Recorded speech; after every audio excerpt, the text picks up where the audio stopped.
Hello guys, this is CodeNCode and this is video editorial for the problem even picture taken from global round 8C from Codeforces.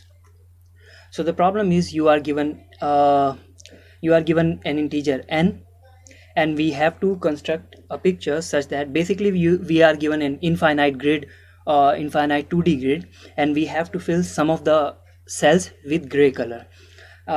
We have to fill in such a way that these three conditions must hold. First condition is that the picture must be connected. The picture is composed of the gray cells that we will be coloring, so they must be connected. That means from every single pixel or the cell you can reach every another pixel. Basically, if there are for any two gray colored cells, there must be a path from one cell to another, and from one cell you can reach to any adjacent cell, which is up, down, left or right. Any two cells are adjacent if they share a side.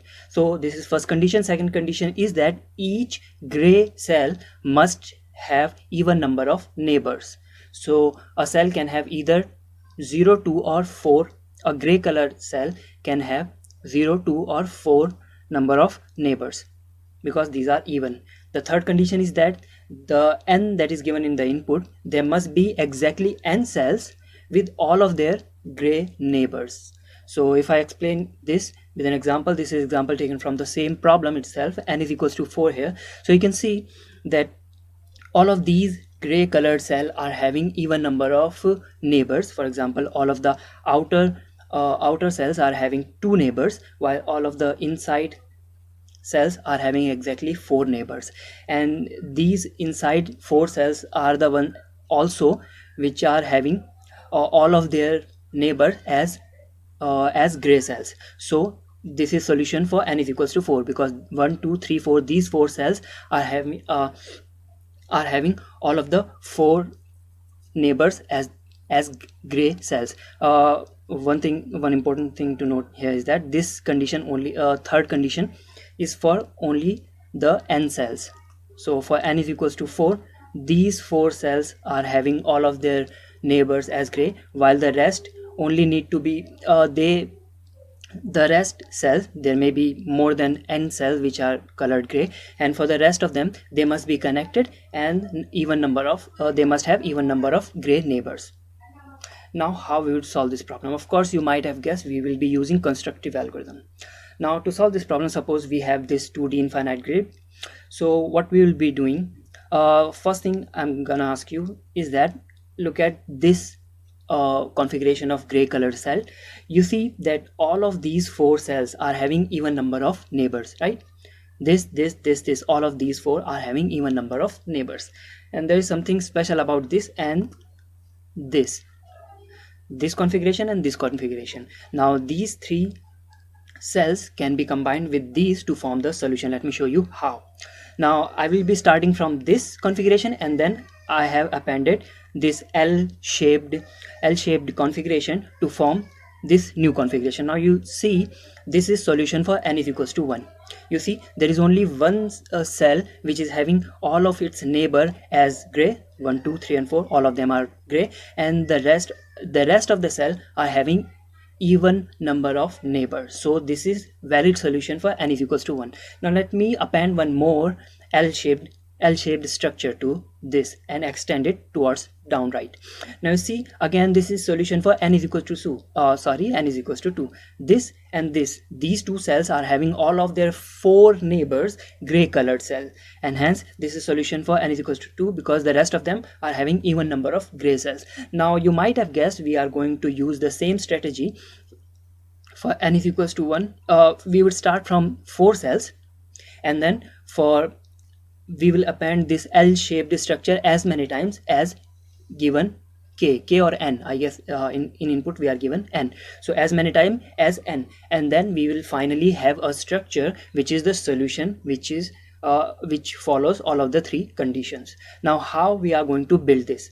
The solution is really easy. What you have to do is that all you have to do is keep track of the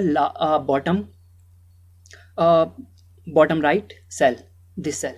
Initially we would have what we say coordinates of this cell, then we would append this, and now we would have coordinates of this, and then we would append this L structure, and now we would have coordinates of the this cell, which is bottom right cell. So at each step all we have to do is keep track of the bottom right cell to append a new structure. Suppose this was the last bottom right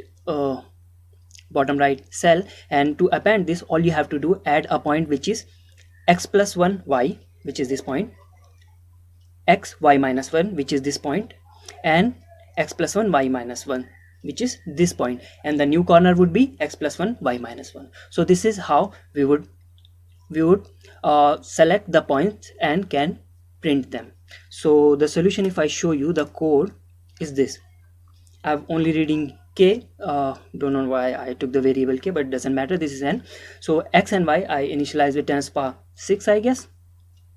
The only thing is that x and y which is you are printing should be their absolute value should be less than equals to 10 to the power 9. So I have started with 10 to the power 6, doesn't matter. So these are the four, this is the result, which is vector of pair. So this result variable is actually vector of pair, this vector of pair. So it will store the pair xy coordinates which we have to print in final answer. So PB is pushback, basically inserting this pair. Now initially you would insert 4 points. To start, we will start with these 4 points. This is initially xy, so I'll be inserting xy, x plus 1y, and so on. These 4 points I'll be inserting initially. So this is what I'm doing here. I'm inserting xy, x plus 1y, x y minus 1, x plus 1 y minus 1, and the corner point would be x plus 1 y minus 1. So the corner point would be, this was the starting point, this would be the new corner point, which would be x plus 1 y minus 1. So this is the corner point. After that we would run a loop k times, each time inserting three cells and incrementing x, decrementing y, and finally we would print the size of the result and the coordinates of each point. So this is how you solve this problem. If you have any doubt or query, of course you can ask me in the comment section of the video. This was all for this video. Thank you guys for watching. Until the next video drops, keep coding. Thank you.